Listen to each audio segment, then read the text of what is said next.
हाँ, अष्टांग हृदय अध्याय 2 दिनचर्या का, ठीक है। 32 नंबर का श्लोक है, धारयेत सततम रत्न सिद्धम मंत्र महौषधि। देखो, इसमें 3 चीज़ों का धारण करने के लिए निरंतर बताया हुआ है, धारण करने के लिए ये इनके काल की हैं, ठीक। आजकल कोई मानता नहीं है रत्न। अब जैसे जो दूसरा चैनल चल रहा है, जो दूसरे वीडियोस जा रहे हैं मेडिकल एस्ट्रोलॉजी का, इसके बाद जब रत्न के बारे में बताएंगे तो आपके सेकेंड ईयर में रत्न की भस्म बनाकर भी यूज़ करने के लिए कहा गया हुआ है। रत्न की भी भस्म बनती है, वो भी मेडिसिन में यूज़ होती है।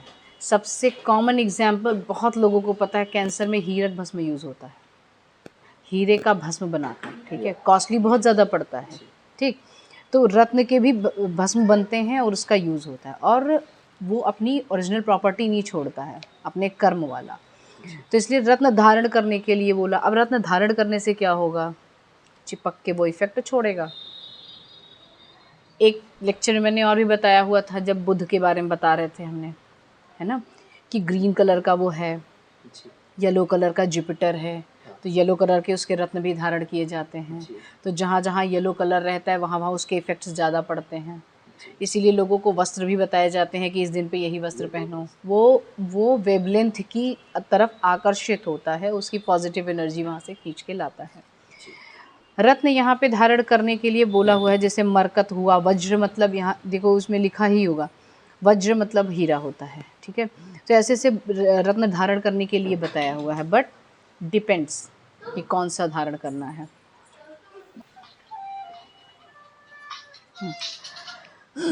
रत्न की बात हो रही थी ना, तो वो कलर्स जो होते हैं वो बॉडी पे इफेक्ट करेंगे, ठीक है। देख लीजिए एक बार, मुझे बताइएगा फिर। और दूसरी चीज़ इन्होंने बताया हुआ है कि सिद्ध मंत्र, जैसे जैसे ये रत्न काम करते हैं, रत्न तो कलर से काम करते हैं, वेवलेंथ से काम करेंगे, वो पेनिट्रेशन पे काम करेंगे, है ना। जो सिद्ध मंत्र होते हैं वो कैसे काम करते हैं, सिद्ध मंत्र मतलब कोई भी मंत्र हुआ, जैसे बहुत सारे लोग बोल रहे हों, 1000 की संख्या में लोग बोल रहे हों, किसी ऐसे इंसान की बात अचानक से सुन आती है और हम वहीं पे स्टॉप हो जाते हैं, कानों को वो अच्छी लगती है और हम तुरंत पलट के देखते हैं हु वाज दैट, है ना। जैसे कोई भी अगर स्पीच दे रहा होता है, कोई भी स्पीच दे रहा होता है, पॉलिटिशियन में ही देख लीजिए, लेकिन अगर प्रधानमंत्री जी बोल देते हैं तो एक बार अपने आप टीवी पे नज़र जाती है कि भाई क्या बोल रहे हैं, एक बार देखते हैं। शब्दों का चयन, बोलने का तरीका और वो वॉइस, ठीक है, वो सब इफ़ेक्ट करते हैं। सिद्ध मंत्र में जो अक्षर यूज़ किए जाते हैं, जो जिस मंत्र का भी, किसी भी मंत्र का ले लीजिए, तो सिद्ध मंत्र इफेक्ट कैसे करेंगे, वही वेव्स, जैसे हम आपसे कुछ बोलते हैं तो वही वेव से ही सुन रहे हैं ना, तो उसी वेव जब वो जाती है, कानों में जाती है, और कानों से वो जो वाइब्रेशंस हमारे बॉडी के फ्लूइड में स्टार्ट होते हैं, वो एक एक सेल पे इफेक्ट करते हैं। वो अक्षरों का जो बंच होता है, जो मंत्र बना रहा है, वो अक्षरों का बंच किस ऑर्गन पे इफेक्ट करने वाला है, वहाँ के सेल्स के जो लिक्विड है, सेल के अंदर का जो फ्लूइड है, उसमें वो कंपन लाता है और उस पे इफेक्ट करता है, पॉजिटिव इफेक्ट हो या फिर नेगेटिव इफेक्ट, जैसा भी बताया गया हुआ है। कह सकते हैं सीधे माइंड को इफेक्ट करके माइंड से करवाता है। माइंड से नहीं करवाएगा, फिर तुम भूल रहे हो। जब हम अपनी वॉइस कभी रिकॉर्ड करके सुनते हैं तो हमें लगता है कि ये मेरी वॉइस है, कभी बिलीव नहीं होता है, क्योंकि जब हम कुछ बोलते हैं तो हम 2 तरीके से सुनते हैं। एक तो मैंने बोला तो वही वाला जो एयर हमारे कान में आया वो वाला, और हम जो बोल रहे होते हैं उसका जो वाइब्रेशन हमारे बॉडी के फ्लूइड में होता है, वो भी एक अंदर से ही सुनाई, मतलब वो फील होता है। तो दोनों मिलके जो फील होता है, जो हम अपना बोल के तुरंत का तुरंत सुन रहे होते हैं, it will be very different than जो हम रिकॉर्ड करके सुनेंगे उसमें, ठीक है। तो वही चीज़ें मंत्रों के साथ में भी हैं, वो फ्लूइड के कंपन पे डिपेंड करता है, कितनी तेज़ बोला गया, उच्चारण कितने सही हुए, उसका इफ़ेक्ट क्या होना है, ऐसे सिद्ध मंत्र यहाँ पे काम करता है। इसका भी धारण करते रहना है, धारण करना है इट मीन्स कि उसको बोलते रहना है या उसको प्रैक्टिस में लेकर आना है।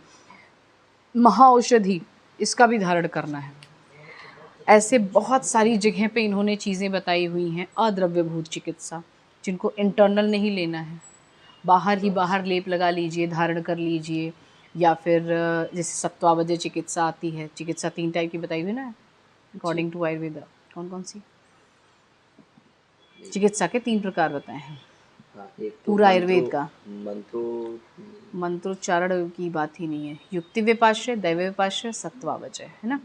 तो इसमें केवल जब हम मेडिसिन देते हैं पेशेंट को और वो ठीक हो जाता है या उसको जो इफ़ेक्ट होता है वो केवल 1/3 ऑफ होल आयुर्वेदा है। पूरा आयुर्वेदा नहीं किया आपने, क्योंकि 2/3 तो सत्वावजय, युक्ति विपाश, ये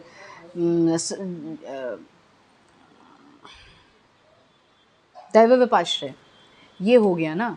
दैव विपाश्रय और सत्वावजय 2/3 पार्ट ऑफ ऑल चिकित्सा। लेकिन जो 1/3 है युक्ति विपाश्य चिकित्सा, जिसमें मेडिसिन दिया, पेशेंट ने इनटेक किया, उसका कुछ इफेक्ट हुआ, दोषों में इधर उधर हुए, उसके बाद वो सही हुआ, वो वाली चिकित्सा है। ठीक है। ऐसी बहुत सारी जगह पे उन्होंने दैवपाश्य चिकित्सा का उपयोग किया हुआ। जैसे जब उन्माद या अपस्मार की बात करेंगे, जहाँ पे माइंड से रिलेटेड जब मेडिसिन देने की बात की हुई है, तो वहाँ पे मंत्र का उच्चारण या फिर कोई पूजा ऐसे बताया हुआ है कि दान दीजिए, बहुत सारे ऐसे एक्टिविटीज़ बताए हुए हैं। तो वो भी एक ट्रीटमेंट पार्ट ही है। ठीक है। नेक्स्ट देखेंगे, इन्होंने लिखा हुआ है 7 पत्र पदत्राणो विचरेत द्रुम द्रुग मातृदृग। मतलब जब भी कहीं चलें, जब भी जाना हो, ये इनके काल में लिखी हुई ये शास्त्र है। अभी के टाइम का अकॉर्डिंग नहीं है कि बाइक उठाया और चल दिए या कार उठाई और चल दिए, ऐसा नहीं है। पहले के ज़माने में इनके ज़माने में ऐसा था कि एक एक कुटिया काफ़ी दूर दूर तक बनी हुई थी। मतलब एक यहाँ पे है तो काफ़ी दूर तक में है, और उसका डिस्टेंस इतना ज़्यादा रहता था, और आजू बाजू सब जंगल, कोई ट्रैक नहीं बना था, रोड ट्रैक तो था नहीं। तो उनके अकॉर्डिंग इन्होंने लिखा हुआ है कि छाता और जूता हमेशा धारण करते रहना चाहिए, मतलब करके रखना चाहिए अगर आप कहीं जा रहे हो तो। और इधर उधर देख के चलना है, कोई ऐसा जानवर तो नहीं आ रहा है जो आपको हार्म पहुंचा सके, या फिर कोई भी चीज़ ऐसा जो आपको हार्म पहुंचा सके। नेक्स्ट बता रहे निशि च आत्ययिके कार्ये दंडी मौली सहायवान। निशि मतलब रात्रि में, च आत्ययिके मतलब अगर बहुत ज़्यादा इमरजेंसी में आपको कहीं जाना है, दोनों ही टाइम पे अगर आवश्यकता है कि जाना है या जाना पड़े, तो वो उस समय आप दंडा मतलब दंड धारण करिए, सिर पर पगड़ी बांधना है, और सहायक के साथ मतलब अकेले मत जाइए, किसी एक को ज़रूर लेके जाइए। ये इनके काल में लिखी हुई है। अगर थोड़ा इमेजिन करके देखो कि घर बने हुए हैं, बहुत दूर दूर से ऐसे मतलब जंगल दिख रहे हुए हैं, तो आपको कैसे वहाँ पे मैनेज करना है, उसके अकॉर्डिंग बताया हुआ है। ठीक है। 33 नंबर का श्लोक देखेंगे।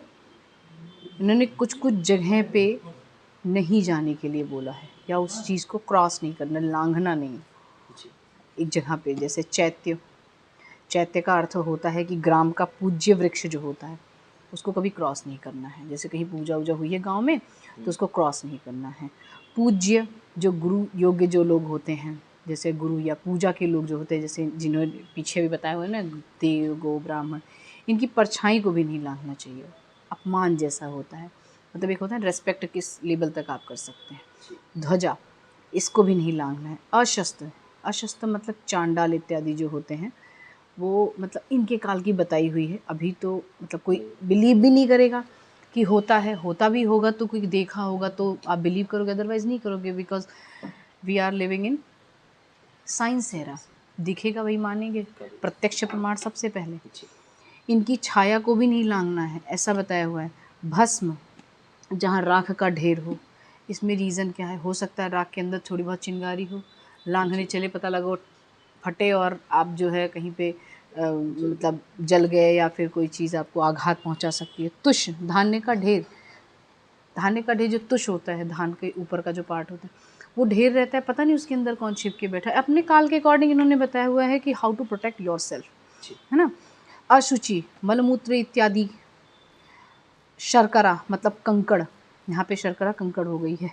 मिट्टी के ढेले, बलि भूमि, जहाँ पर बलि दी जाती हो, मतलब जहाँ पे जानवर वगैरह जो कटते हैं या फिर कहीं मरे हों इट्सेल्फ, या अपने आप स्वाभाविक मृत्यु हुई हो, वहाँ की जगह बता रहे हैं। स्नान भूमि, जहाँ पे स्नान किया गया हो, इस जगह कभी लांघना नहीं चाहिए। स्नान की जगह जो होती है एक्चुअल में इन्होंने बताया हुआ है कि जो हमारे शारीरिक मल होते हैं या नेगेटिविटी होती है वहीं पे ही रहती है, और उसको लांघते हैं तो उसको किसी को भी लेके चले जा सकते हैं। ये बहुत पुरानी प्रथा है। इसका कोई साइंटिफिक कोई ऐसा कभी प्रूफ हुआ नहीं, तो लोग बस मानते चले जा रहे हैं। ठीक है, चलिए नेक्स्ट देखिए। बाहुओं के बल पर ही अर्थात तैरकर नदी को पार नहीं करना है, ये हम पार कर ले जाएंगे चाहे जो हो जाए, ये नहीं करना है। अग्नि स्कंधा के ढेर के सामने नहीं जाना है। दुष्ट घोड़े आदि की सवारी की भांति डूबने की संभावना वाली नाव पर या गिरने वाले वृक्ष पर कभी नहीं चढ़ना है। ये कॉमन सी बातें जो आपको मतलब नॉर्मली कॉमनली पता है सबको कि कोई पेड़ गिरने वाला है तो कोई चढ़ेगा, किसी नाव में छेद होगा तो कोई क्यों चढ़ेगा। ये तो आपको बचपन से टीवी देख के पता है या लोगों ने बताया होगा कि जहाँ पे खतरा है वहाँ ना जाना। सिंपल वे में जहाँ पे आपको आपके लिए खतरा दिख रहा है वहाँ नहीं जाना है, बात ख़त्म। ठीक है। मुख को बिना ढके छींकना, हंसना और यॉनिंग करना ये भी उचित नहीं है। अगर आपको खांसी आ रही है तो मुख पे अपने, just because of droplet infection. इनको पता था ना, लोग हा हा हा करके हंसेंगे फ्यूचर में आके, क्योंकि ये शास्त्र अपने काल के अकॉर्डिंग लिखा हुआ है, लेकिन अपने काल के लिए केवल नहीं लिखा हुआ इन्होंने फ्यूचर में हमेशा यूज़ होने वाली चीज़ें लिखी हुई हैं। जन्म जन्मांतर तक आप इसको यूज़ करते रहिए, क्योंकि ये शास्त्र है। इसमें जितने श्लोक हैं जब से लिखा गया है तब से अभी तक तो चेंज नहीं हुआ है। लेकिन ज्वर से लेके नई नई बीमारियां जो डेविडसन हैरिसन में ऐड होती जाती हैं, उसके भी ट्रीटमेंट इन्हीं इतने ही श्लोक से हो जाता है ना। अब ये कह लीजिए चाहे हम लोग बहुत गरीब हैं, चाहे ये कह लीजिए हमारे बुद्धि में गरीबी है कि हम समझ नहीं पाए अभी तक, है ना। बुद्धि में ही गरीबी है कि इतने गूढ़ शास्त्र को पढ़ के, मतलब जब जब नई बीमारियां आती है तो लोग बैठते हैं, फिर से शास्त्र पढ़ते हैं, फिर से जो है उसमें से चीज़ें निकाल के लेते हैं कि हाउ वी कैन ट्रीट, है ना। कोविड भी आया तो किसी को पता थोड़ी था, लेकिन डेविडसन हैरिसन में वो जुड़ गई व्याधि। वो इतनी पतली से इतनी इतनी इतनी इतनी इतनी मोटी होती चली जाएगी। हमारा शास्त्र बेचारा छोटा सा इतना बड़ा ही रहेगा, लेकिन ट्रीटमेंट सारी होगी। आप किसी के लिए मना नहीं कर सकते हो नहीं हमारे पास में इसकी ट्रीटमेंट नहीं है, नेवर। और ट्रीटेबल है, ये भी है। ठीक है। नासिकाम न विकुशनीयात, ये बहुत ही कॉमन आपको दिखेगा। नाक को कुरेदना, ये नहीं करना है। ये सद्वृत्त बता रहे हैं, मतलब आपको सुंदर आचरण कैसे रखना है आपका। ठीक है। बिना मतलब कि ज़मीन को नहीं खोदना है। कुछ लोग होते हैं ना बात करते करते ऐसे ऐसे स्क्रैपिंग, या फिर आप लोग का ही वाइवा होता है तो पेन पेन लेकर टक टक टक टक टक टक ये शुरू कर देते हैं, या नहीं आता है तो ऐसे ऐसे करके ये वाला जो एक्शन होता है। Exactly this is what you are doing. मैंने इसीलिए सारे एक साथ में बता दिए। ज़मीन को कुरेदना इनके टाइम पे शायद कॉमन रहा होगा, इसलिए इन्होंने अपने टाइम के अकॉर्डिंगली दिया, बट हमें बहुत सारे एग्जाम्पल मिलते हैं जब हम वाइवा लेने बैठते हैं। आप ही लोग ही बताते हो, है ना। ऐसे ऐसे करना, लेटर की तरफ देखते रहना, और उसके बाद ऐसे, फिर ऐसे ऐसे, फिर पेन ऐसे टिक टिक टिक टिक करते रहना, या ऐसे ऐसे कोई चीज़ लेके ऐसे घुमाते रहना, बिना मतलब का कुछ भी नहीं करना है। ठीक है। टेढ़े अविकृत रूप से अंगों की चेष्टा भी नहीं करना है। ऐसे करके दिखाओ, ऐसे करके दिखाओ, या ऐसे करके दिखाओ। टेढ़े अंग नहीं करना है, मरोड़ना तोड़ना नहीं है उन्हें। ये भी सद्वृत्त में ही आते हैं। इन्होंने कहा उत्कट आसन पर देर तक नहीं बैठना है। उत्कट आसन क्या होता है? बैठने में दोनों पैर पे पूरा भार रख के, घुटने भी मतलब पूरा बैठ जाना है, लेकिन कोई भी पार्ट बैठो, लेकिन केवल दोनों पैरों पर बैठो। ठीक है। कोई भी पार्ट ज़मीन पे टच ना हो, लेकिन आप बैठने की पोजीशन में। ठीक है। जिसको कह सकते हैं कि नॉर्मल इंडियन मोशन स्टाइल जो कह सकते हैं, दिस इज़ कॉल्ड उत्कट आसन। ठीक। देर तक क्यों नहीं बैठना है? क्योंकि पूरा भार उस पर पड़ रहा है, पहली बात। और जहाँ पे स्ट्रेन नहीं जाना चाहिए एनल रीजन या एनल स्फिंक्टर पे, वहाँ भी स्ट्रेन जाता है उसकी मसल्स पे, तो ये भी एक व्याधित अवस्था आगे जाके कॉज कर सकता है। इस वजह से भी नहीं। और कुछ देर तक बैठ के देखो, अपने आप पैर में से झंझनी होने लगती है। ठीक है। टिंगलिंग सेंसेशन अपने आप होने लगती है, कुछ देर बाद नमने से स्टार्ट हो जाती है। तो इसके लिए भी इन्होंने मना किया, बहुत देर तक नहीं बैठना है। ठीक है। नेक्स्ट देखिए, शरीर में थकान उत्पन्न होने से पहले ही शरीर, वाणी और मन की चेष्टा से विरत हो जाएं। इन्होंने एक पहले कल के लेक्चर में मैंने बताया था ना, इंद्रियों को बहुत ज़्यादा विलास में भी नहीं रखना है और इंद्रियों को बहुत ज़्यादा दबा के भी नहीं रखना है। तो उसी तरीके से इन्होंने बताया है, शरीर में थकान होने से पहले ही, सांस फूलने से पहले, क्योंकि we know our body, and what is its capacity. ठीक। ठीक है, कैपेसिटी जितनी है उसके पहले ही हमें अपने शरीर के कर्म जो हैं, मतलब जो हम काम कर रहे हैं वो, वाणी मतलब बोलने की जो चेष्टा है वो, और मन की चेष्टा, इन सबको शांत कर लेना है। शरीर से भी इंसान थकेगा, ठीक। कायिक दौड़ते जा रहे दौड़ते जा रहे दौड़ते जा रहे, नहीं मुझे 2 घंटे दौड़ना था, हमारे जिम ट्रेनर ने बोला था, कोई ज़रूरत नहीं है। अपने थकने से पहले, क्लास में भी कभी कभी ऐसा होता है, बोलते बोलते थकान सी लगती है तो हम लोग भी चुप होकर सबसे पहले एक सिप वाटर लेते हैं कि हाँ थोड़ा सा रिलैक्स हो जाए, then after we will start, है ना। तो वाणी को भी वहाँ पे स्टॉप कर देना है जहाँ पे थकान लगना शुरू होना है, उससे जस्ट पहले हमें पता चल जाता है कि इसके बाद ज़्यादा देर तक बोला तो धाड़ फेंट ही होना है, इसलिए ठीक है। मन की चेष्टाओं से भी विरत हो जाना है। जब बहुत ज़्यादा सोचते सोचते से क्या बोलते हैं उसको, इरिटेशन स्टार्ट हो जाती है कि अब बस करो बस। जो चेन थिंकिंग होती है, जो लिंक थिंकिंग होती है ना, उसमें सबसे ज़्यादा प्रॉब्लम होती है। फिर वो धीरे धीरे चल के OCD एंड ऑल ये सब में कन्वर्ट होता जाता है, ठीक है। घुटनों को उठाकर देर तक नहीं बैठना है, जैसे उन्होंने बताया उसी तरीके से, ठीक है। रात्रि में वृक्ष पर या वृक्ष के नीचे नहीं रहना है। जानवर रहते थे ना, क्या करेंगे बेचारे, ठीक है। इसका एक साइंटिफिक रीजन हमारे एक आचार्य जब पढ़ा रहे थे वहाँ पुणे में, तो उन्होंने बताया हुआ था कि सारे वृक्ष ऑक्सीजन नहीं देते हैं रात में, वो कन्वर्ट हो जाते हैं, फिर कार्बन डाइऑक्साइड देने लगते हैं। इस रीज़न से भी बता सकते हैं, मतलब ये भी हो सकता है। दिस इज़ द प्रोडिक्शन या एजम्पशन कि क्यों कहा होगा। हम आपको समझाने के लिए चीज़ें बताते हैं, ठीक है। बाकी आपने जो लिख दिया है, आप तो उपदेश जो बताया हुआ है, this is totally accepted without raising any finger, ठीक है। कि हाँ, इसमें कुछ लग रहा है, कोई ज़रूरत नहीं है। उन्होंने जो बताया वो एक्सेप्ट करो, क्योंकि कहीं ना कहीं वो आपके साइंस से ज़रूर कोरिलेट कर रहा होगा, ठीक है। इसी प्रकार चत्वर, चत्वर मतलब चौपाड़, जहाँ पे लोग इकट्ठा होकर अपना बातें कहते हैं। चैत्य के समीप, चैत्य मतलब जो पीछे बता दिया गया ग्राम का पूजनीय स्थल जो होता है वो। चतुष्पथ, चौराहा, तिराहा, ये तो अभी भी होता है, रात में बोलते हैं मम्मी लोग मत जाओ, है ना। मंदिर में या सूनी जगह पे। अटवी, निर्जन देश, जहाँ पे एक लोग न रह रहे हों, एकदम सुनसान पड़ा हुआ जगह जो होता है। या फिर शून्य ग्रह, शून्य गृह मतलब कि बहुत दिन से बहुत लोग नहीं रहते हैं उसमें, तो अपने आप ही भूतिया लगने लगता है। कितनी मूवीज़ होती हैं हॉरर मूवी, उसी पे बनती हैं कि अचानक से गेट खुला और चें की आवाज़ आई, फिर उसके बाद वो जाले वाले निकले, कबूतर निकलने लगे, तो उसमें पक्के से लग जाता है कि हॉरर स्टोरी स्टार्ट होने वाली है। तो वही इन्होंने भी बताया, स्मशान में भी नहीं जाना रहता है, ठीक है। इनको इन्होंने कहा है यहाँ तो दिन में भी नहीं जाना चाहिए ऐसी जगहों पे, तो रात में तो डेफिनेटली मना है। दिन में भी न जाएं, मतलब रात में तो स्पेशली न जाएं, और दिन में तो नहीं जा, बिल्कुल भी नहीं जाना है, ठीक है। तो सारी जगह पे याद रखो, कुछ कुछ जगह पे तो बहुत कॉमन है, स्मशान में नहीं जाने दिया जाता। या फिर जो है शून्य ग्रह है, बहुत दिन से हवेली पड़ी हुई थी राजा जी की हवेली जब खुलती है तो उसमें से मंजुलिका ही निकलती हैं, इसी टाइप का व्हाटएवर स्टोरीज, ठीक है। और कहीं ना कहीं वो डिसेंबल भी कर रहा है तो याद आ गया तो मैंने बता दिया। सूर्य का किसी भी रूप में दर्शन नहीं करना चाहिए। बचपन में बहुत किया हुआ है, जरा ऊपर देखो, उसका देखो, अब दिख रहा है, नहीं दिख रहा है। ये जो ट्रायल था ना, वो इन्होंने बताया है कि बच्चे अगर कर रहे हो तो उनको मना भी कर देना है, क्योंकि वो आँखों के लिए हानिकारक होता है ना, वो बहुत ज़्यादा चमक रहा है।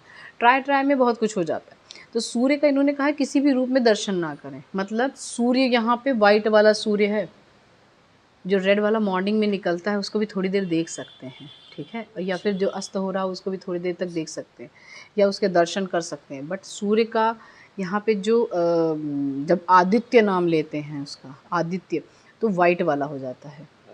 2 सूर्य होता है ना, 2 सूर्य होता है, 2 सूर्य होता है, 2 नहीं होता, एक ही रूप, अवस्थाएं अलग-अलग होती हैं। हाँ।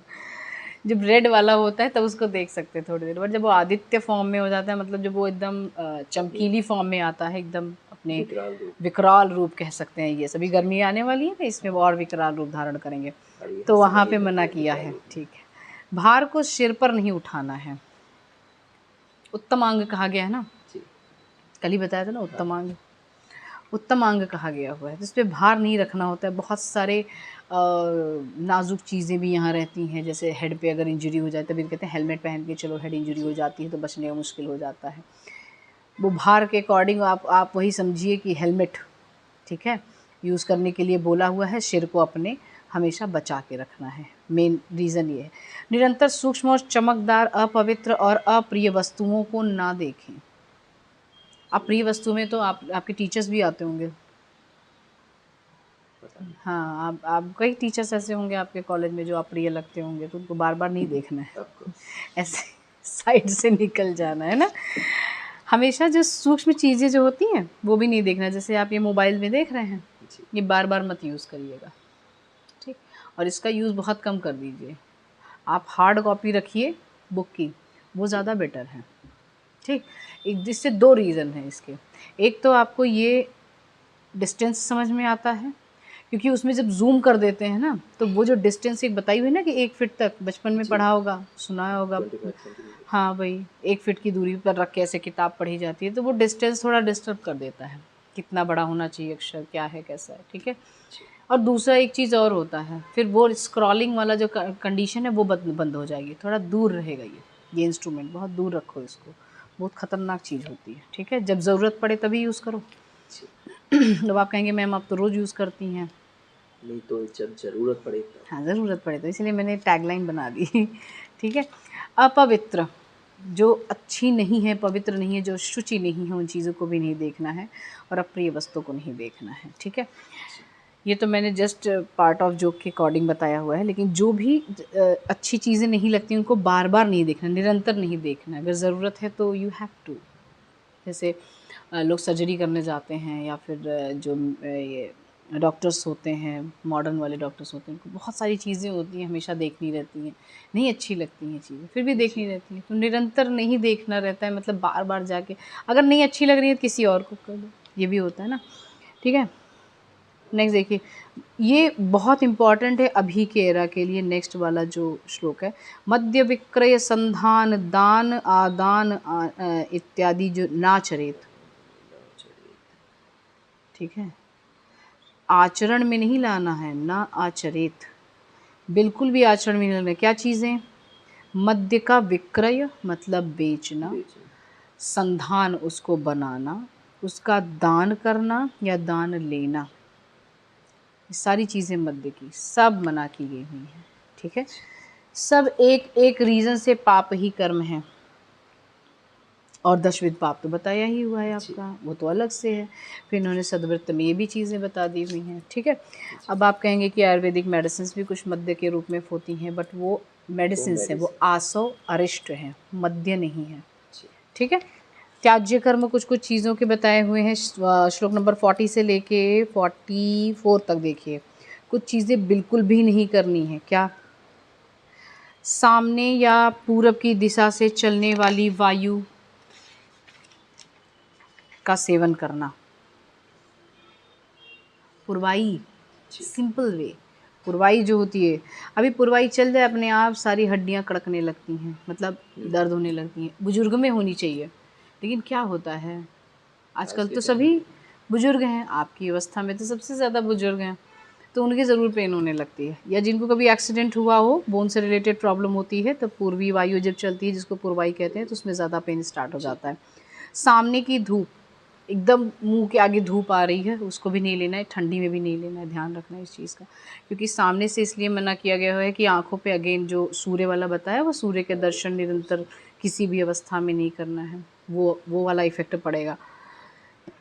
धूल, सामने से आ रही हुई धूल या तो हटा लो, क्योंकि आँख में पड़ेगा। अगेन वही इंजरी की ओस, जो ड्यू होते हैं सामने से अगर आ रहे हैं बहुत ज़्यादा, जैसे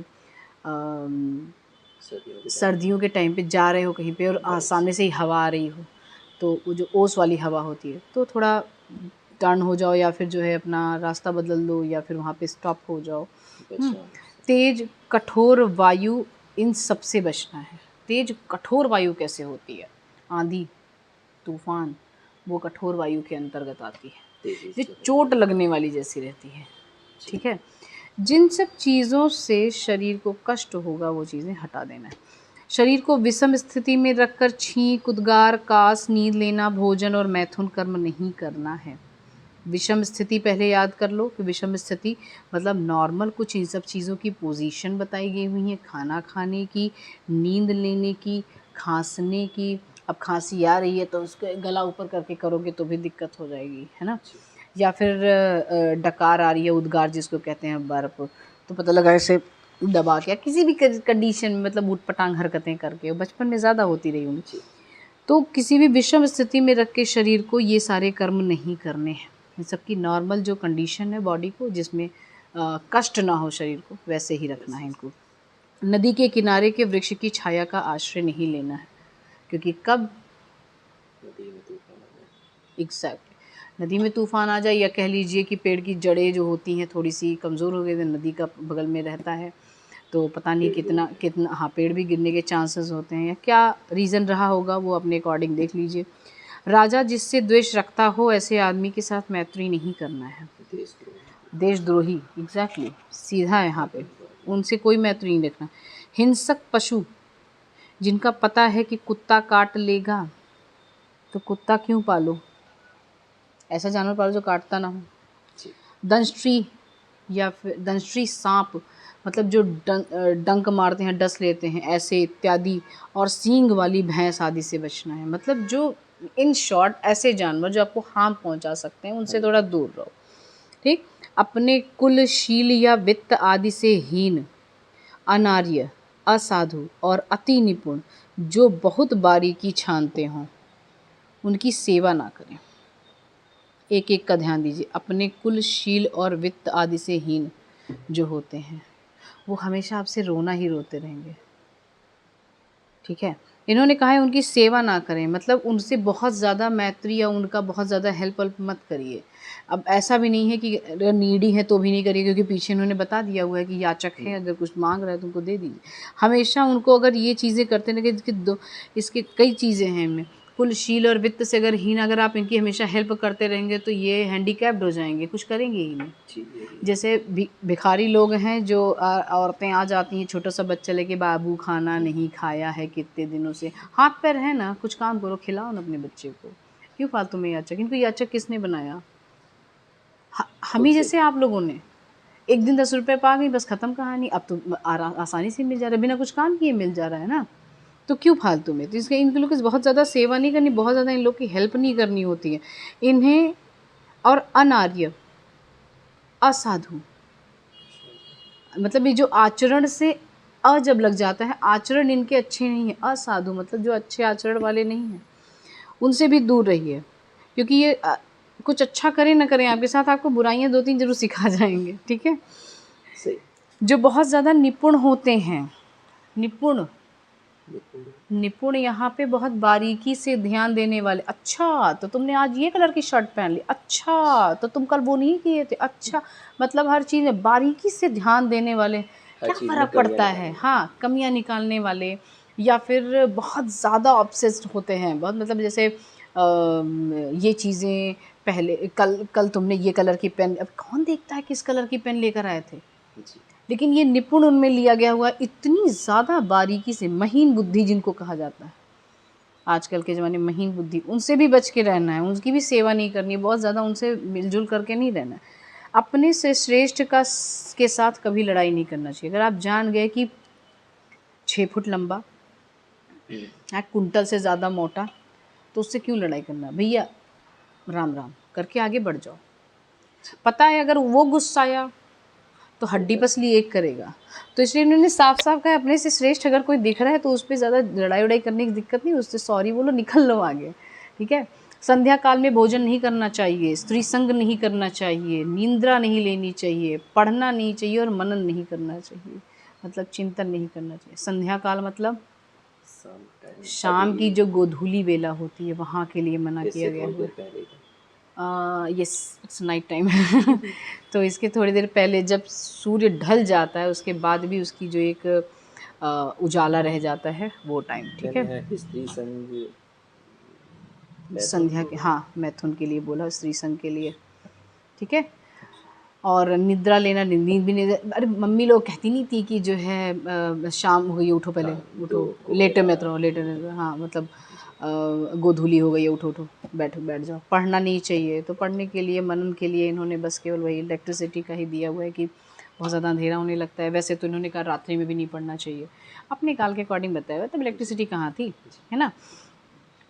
शत्रु का भोजन, यज्ञ का भोजन, गण का भोजन, पंचायती भोजन, आकीर्ण जहाँ योग्य अयोग का विचार ना किया हो ऐसा भोजन, वैश्या का भोजन, पणिक सूदखोर पुरुषों का भोजन नहीं करना चाहिए।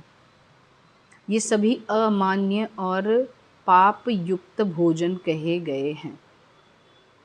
शत्रु का भोजन, शत्रु के यहाँ पता नहीं वो जहर वहर मिला के दे दे। इंदिरा मूवी देखी है ना, उसने जहर मिला दिया था। वो सूर्यवंशम हमेशा देखते रहते हो, खीर में जहर मिल जाता है हीरा ठाकुर के यहाँ, है ना। तो शत्रु का भोजन वैसे भी नहीं करना है।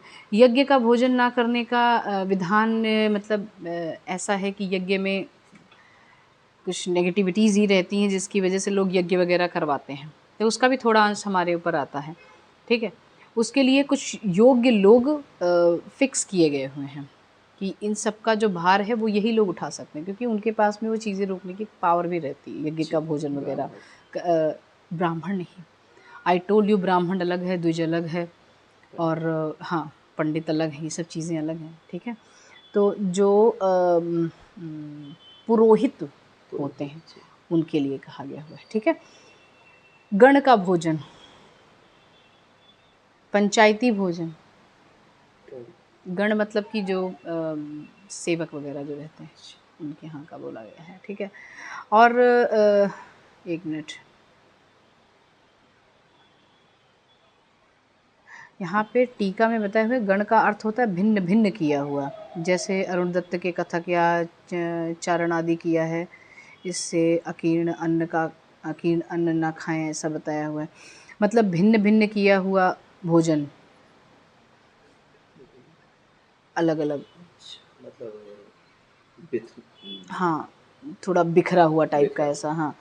पंचायती भोजन, पंचायती भोजन मतलब जो पंचायत वगैरह में भोजन बनता है वैसा टाइप का।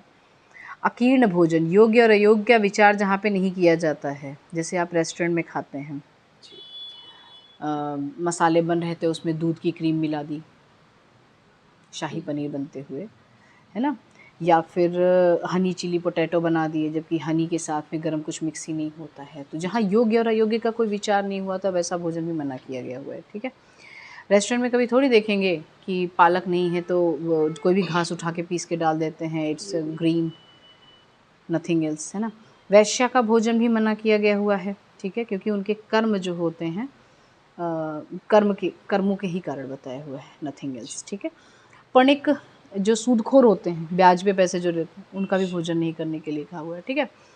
अंगों से, मुख से, नख से वाद्य यंत्र का काम नहीं लेना चाहिए, अंगों से, ठीक है, वाद्य यंत्र कुछ बजा रहे हैं मुख से, ये वाली आवाज़ जो आती है, नख से ऐसे टिक टिक टिक टिक टिक करते, मतलब ऐसे इरिटेशन जैसा नहीं लगता वैसा, ठीक है।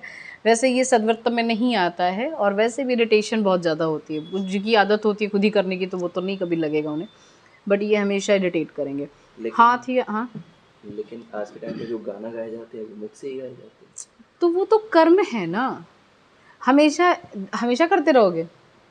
वाद्य यंत्र की बात हो रही है, गाना नहीं। गाना, संगीत is very different and it is also a treatment. जब आप संगीत की बात करते हैं तो संगीत में जितने भी राग हैं वो सब ट्रीटमेंट में ही यूज़ होते हैं, ठीक है। अभी आप मधुयंती राग जो है, मधुयंती राग के बारे में जब आप पढ़ेंगे तो मधुयंती राग जो है वो स्किन डिजीज़ पे काम करता है। वो कैसे काम करता है, जो मंत्र सिद्ध मंत्र मैंने बताया था उसी की ही थ्योरी पे काम करेगा, ठीक है। जो बुक अभी वो गर्भ संस्कार की उसमें निकाल के देखेंगे, अब आप पढ़िएगा तो मैंने उसमें ये भी मेंशन किया हुआ है कि आरोग्य संगीत क्या है, ठीक है।